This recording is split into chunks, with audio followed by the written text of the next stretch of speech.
Hello YouTube, it's yourself. So, back again, talking about more shit Cis People Say. I'm not actually, I did take a note somewhere of all the things that I said in the last video, and then I sort of forgot which ones I'd already covered, so if I'm repeating myself I do apologise. But yeah, we're gonna have some more how to talk to Tran 101. Okay, we've got cis equals another term for normal. No such thing as normal. That is, it's simple as that, really. My many years on this earth have kind of taught me that. That's an easy one. And yes, the butterfly pen is back. Okay. So, yeah, another one is, so what are you? As if implying that, you know, that sort of being like non-binary or gender fluid is, it doesn't exist. It isn't a thing. That's not true, because I mean, there are so many, like, not just me, there are hundreds upon thousands of us. Maybe even millions, probably, I don't know. I don't know the statistics, but there are a lot of us. You can't keep saying that it doesn't exist, that there are only two genders, all this sort of stuff, because you're kind of blocking out a whole bunch of people. But anyway, yeah. Moving on.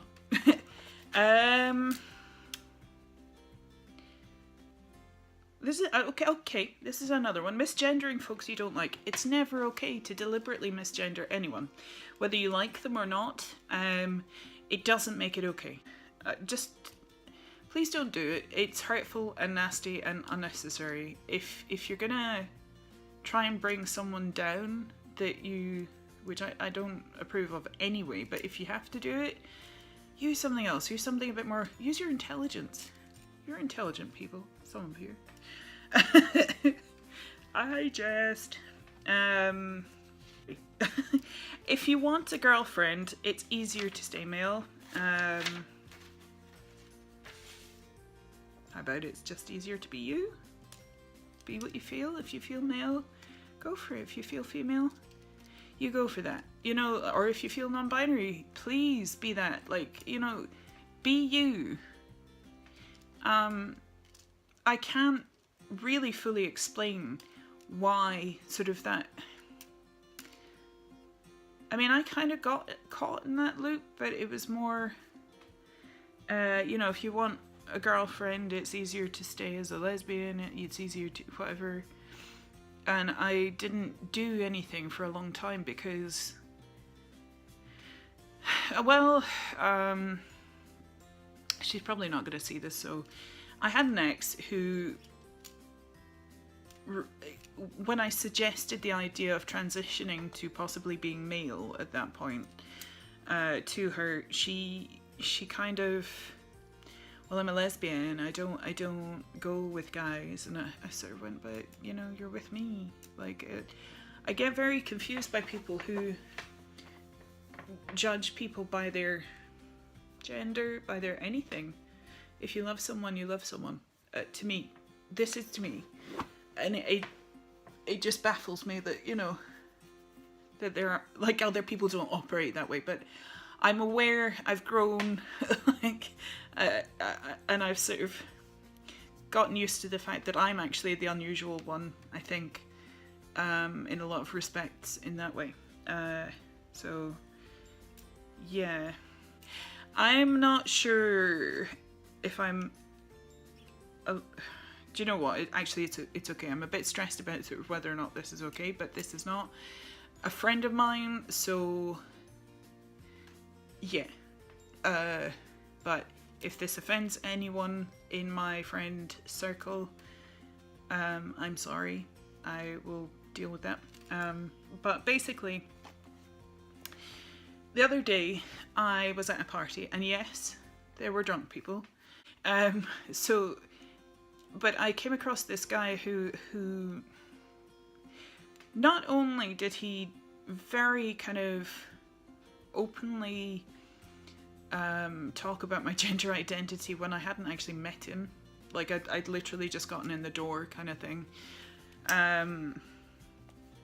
And he then started pressing, saying, oh, but Dylan's not your birth name, it's not your real name, is it? And I was like, mate, like, it is my real name. I've changed it, it's legal. Well, I have the documentation anyway. And, you know, as far as you're concerned, you're being told that this is my name, therefore it is my name. Simple. Or in the case of, this is really unfortunate and horrible as far as I'm concerned. I had a friend who, I'm going to try and tell this story without using their name. But basically they are transitioning to be female. And their name, if you swap one letter of it, a simple A and E sort of switch, it takes their name from being a female name to being very much a male name. Any kind of like sort of any pushing of that sort, or any kind of pressing of your own agenda onto someone, like if you just decided that someone is male, say, I don't know, like say you work in a call center and you're like, that voice sounds male to me, therefore they are male. It doesn't matter whether it comes up on my little boxy thing with a female name, I'm going to call them that. That's not okay. You just ask first of all. You like, I get, but I still very much get the, can I speak to Dylan? And I go, yep, speaking. Like they sort of, you can hear a pause. And I have had, you know, well, you know, I've only ever heard of people who are male called Dylan. Isn't that funny? And then I don't bother explaining. It's not their, you know, it's none of their business. Like whether I am male or female or whatever, a fucking cat or a plane, you know, to them, like it doesn't matter. But sometimes I do, and they apologise usually. But I think in this particular case that I'm talking about with the switching of the letters, I think it took my friend, if I remember rightly, several kind of goes, and there was still no real movement on that front. And this was actually a work thing, so I feel so much for my friend. It's awful. Oh, okay. I think this is also one that I've not included in the last one. This is a story that says a colleague asked someone if they, and I think this someone is my Facebook friend, if they looked good as a woman, and they responded not good, because they were kind of thinking that they were talking about Halloween costume stuff. And it was because of their super square jawline. It turns out that this person that they were talking to was considering that they might be trans. The person being asked was, yeah, like I said, I'm a bit of a dither today. I've eaten a lot of food, and so I'm a bit kind of, so yeah, and I've written here that that's an accidental slur. That could be anyone. That's quite easy to do. The way that you make up for it is you kind of just, you apologise, you dust yourself off, and kind of move on. I did also have someone the other day who is on my Facebook, but I have decided that it's okay to tell this story. They can, if they watch this and they get mad at me, they get mad at me. I'm gonna just say this anyway, because I didn't deal with it actually appropriately to my my own sort of dissatisfaction about in myself. Like I didn't tell them it was an issue, and I should have done. I'm a bit of a coward on that front. I tend to be like, yeah, especially if I'm out and about. For instance, like in this situation, this particular guy and I were out with a couple of friends, and I didn't want to kick up a fuss in front of them. I didn't want to make an issue and kind of make a big thing. Had he been a closer friend, I would have taken him aside and sort of said, look, you know, stop it. Because basically what he did was he's got it into his head, first of all, that I am some kind of binary trans person, despite me telling him on several occasions that I am not. And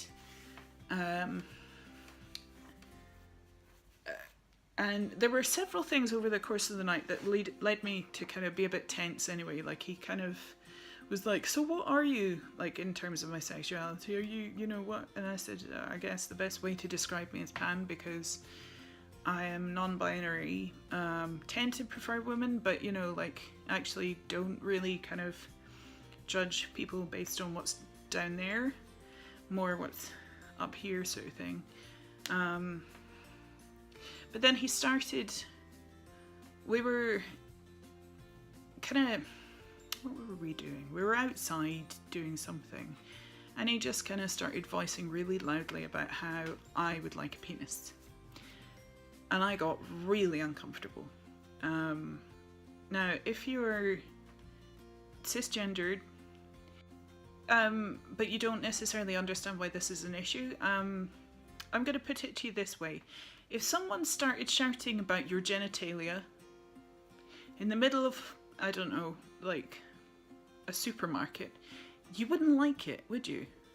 So why do cisgendered people feel that they can kind of sort of discuss that sort of thing openly and in public, like with someone that they barely know? And to what end? He kind of was like, oh, but you want a penis. Everybody does. Penises are great. And I kind of went, nope.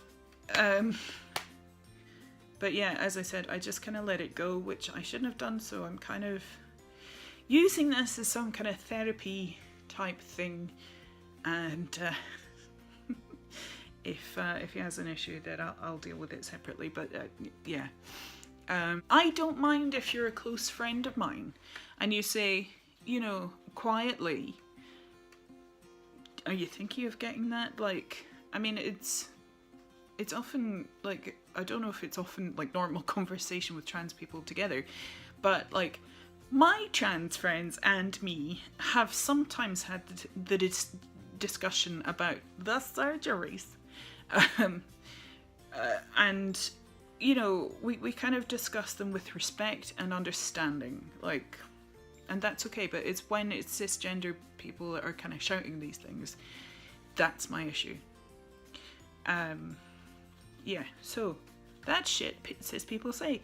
I'm gonna go now, and I'm tired and full of food and kind of need to sleep. But next week, I haven't decided what I'm talking about next week or gonna do, but I want to get my unicorn friend Annie on at some point. So